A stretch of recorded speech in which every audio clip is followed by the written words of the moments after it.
दुनिया बनवला तू ही वाहिरे खुदाई, काहे ना बनवला दर्द दिल के दवाई।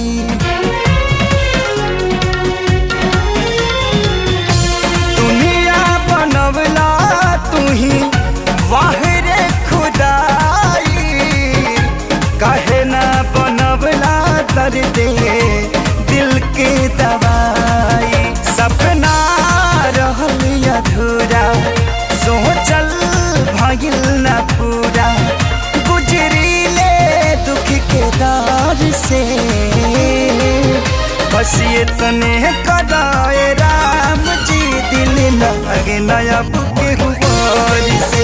बस ये तने कदाए राम जी, दिल लगे ना